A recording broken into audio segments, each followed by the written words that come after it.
So, here we have Footsteps Through the Inner World, A Traveller's Tales, with some dedications and acknowledgements. Chapter 1, The Ascent.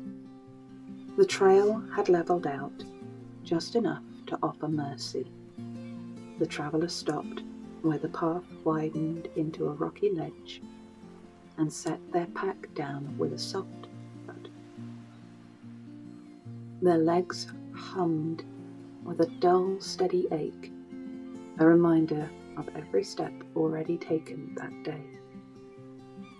Above, the mountain shouldered its way into the sky, still cloaked in mist, and below, the world fell away into folds of green and shadow, valleys braided with silver streams that caught the light.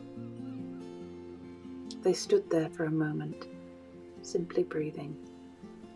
In, cold, thin air edged with pine and stone dust, the faint sweetness of last summer's grass clinging stubbornly to the slopes.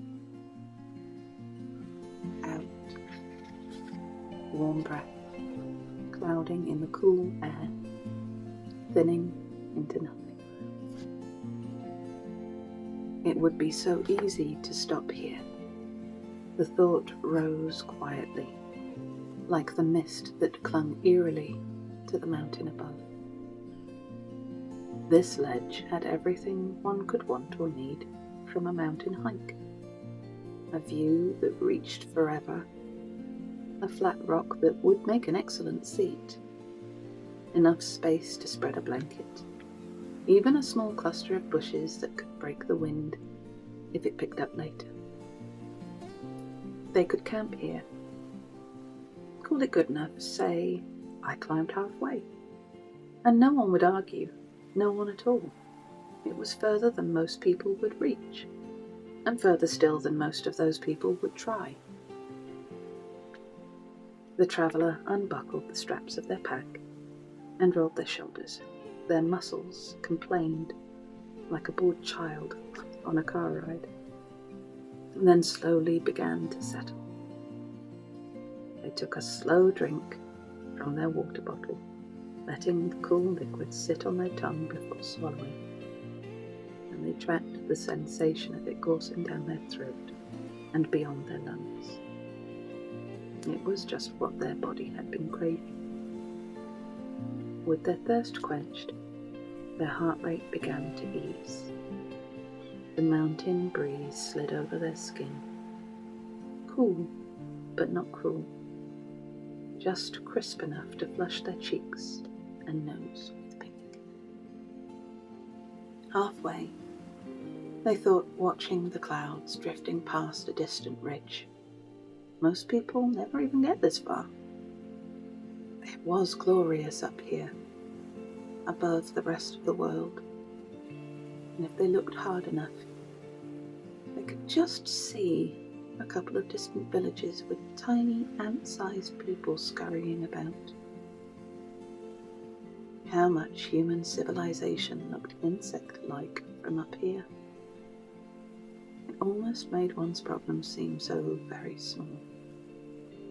Everything had started to feel so big down there, so heavy. And maybe a change of perspective was what the traveller needed. The ledge underfoot felt solid, sure, safe, almost comfortable, and comfort had a strong pull these days. Comfort meant familiar routines, predictable days, problems they already knew by heart. Comfort meant not risking the thin, unknown air above the clouds. Their thoughts strayed back to staying put and just enjoying the view from there. They sat on the flat rock, elbows on their knees, a water bottle resting between their palms.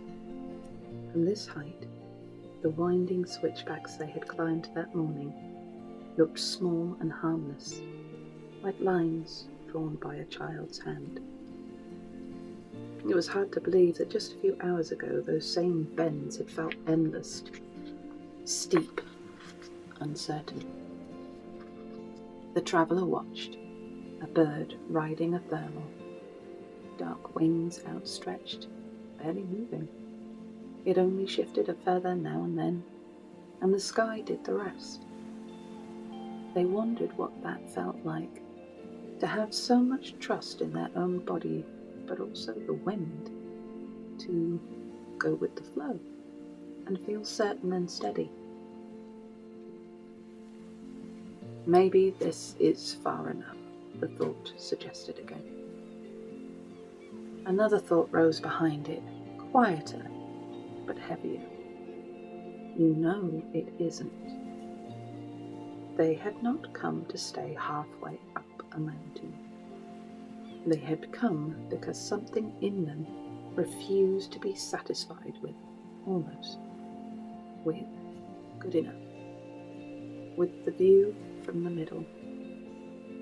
There was also that strange, persistent feeling, a sense that something waited for them higher up. Not something dramatic, no treasure chest or lightning bolt of sudden enlightenment. Not a mystical shrine or something divine, just something. Maybe a conversation their life had been moving toward for a very long time. They capped the bottle, slid it back into the side pocket, and flexed their fingers.